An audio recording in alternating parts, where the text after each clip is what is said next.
Dari dalam negeri, kasus COVID-19 di Indonesia terus mengalami penurunan melanjutkan tren perbaikan yang telah terjadi sejak awal Agustus.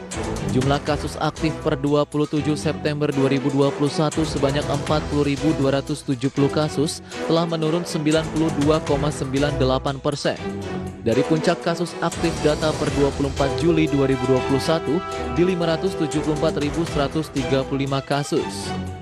Menteri Koordinator Bidang Perekonomian Airlangga Hartarto melalui keterangan tertulisnya mengatakan jumlah kasus konfirmasi harian yang selama 6 hari berturut-turut di bawah 3.000 kasus. Kondisi ini harus terus dijaga dan dipertahankan dengan membangun kewaspadaan terhadap berbagai potensi munculnya gelombang baru. Laju penyebaran kasus yang dilihat dari angka reproduction number yang ada di bawah 1 menunjukkan bahwa Indonesia mengalami perbaikan yang signifikan. Hampir melewati penghujung kuartal 3 2021, realisasi program pemulihan ekonomi nasional 2021 baru mencapai 54,3% dari pagu anggaran. Sampai dengan 24 September 2021, realisasi program PEN mencapai 404,70 triliun rupiah dari 744,77 triliun rupiah total pagu anggaran PEN tahun ini. Realisasi klaster kesehatan tercatat 100,5 triliun rupiah. Namun realisasi ini belum mencapai separuh dari pagu anggaran, lebih tepatnya baru mencapai 46,8% dari total pagu yang sebesar 214,96 triliun rupiah. Sementara realisasi PEN di bidang perlindungan sosial tercatat 116,02 triliun rupiah atau sudah mencapai 62,2% dari pagu 186,64 triliun rupiah.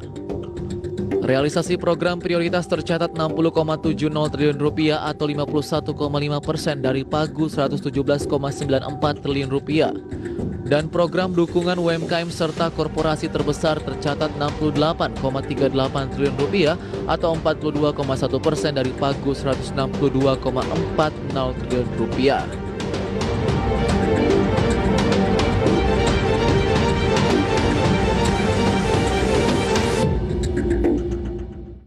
Baik pemirsa, berikut ini akan kami sampaikan update dari penutupan indeks harga saham gabungan pada sesi kedua di mana IHSG masih bertahan di zona merah. Ya, pelemahan tercatat sekitar 0,15% di level 6.113,112. Level tertinggi yang sempat disentuh di 6.137,95, kemudian level terendahnya di posisi 6.097,72. Ya, adapun dari nilai transaksi perdagangan pemirsa mencapai 13,73 triliun rupiah dengan jumlah saham yang mengalami pelemahan sebanyak 330 saham berbanding yang menguat 179 saham. Sementara sisanya sekitar 152 saham stagnan atau tidak bergerak. Dan selanjutnya kami update dari indeks performance pemirsa. Dalam satu pekan masih positif 0,86%, satu bulan negatif 0,6%, kemudian dalam 3 bulan terakhir juga masih bergerak positif 1,68%, adapun year to date masih mengalami penguatan sekitar 2,24%. Baik, demikian update dari pergerakan indeks performance atau IHSG, dan kalau kita cermati ini adalah menjadi salah satu pertanda apakah penguatan ataupun pelemahan maksud saya yang terjadi hari ini juga masih akan terjadi pada esok hari, mengingat pada closing market hari ini posisinya lebih rendah pada saat opening tadi di 6128 untuk pergerakan IHSG. Dan selanjutnya kami update dari pergerakan saham-saham apa saja yang masuk dalam deretan top gainers. Ya, ada BOSS atau Borneo Olah Sarana Sukses Tbk yang hari ini masuk top gainers dengan kenaikan 29,35% di posisi 119. Kemudian ada Bumi menguat 21,43%, sekitar posisi Rp68 per saham. Indika Energi naik 19,34% di 1.820. Kemudian Adaro Energi juga masuk dalam radar top gainer hari ini 15,23% di level 1.740.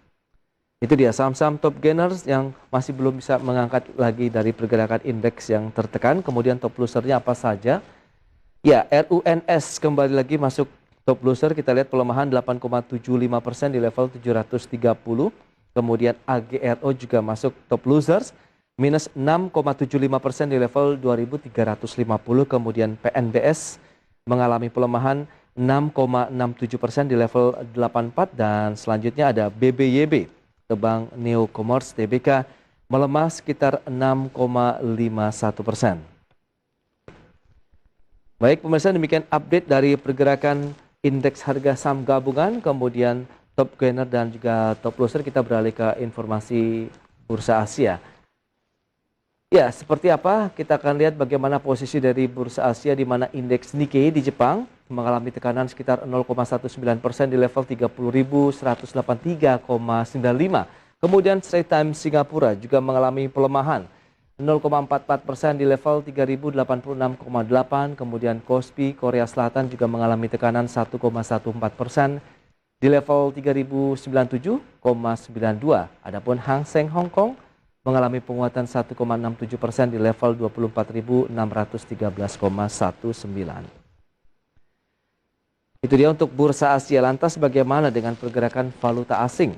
Nilai tukar rupiah terhadap dolar Amerika berada di posisi 14.139 rupiah, kemudian euro 16.500 rupiah, pound sterling di level 19.355 rupiah, kemudian yen Jepang di posisi 126,97 rupiah.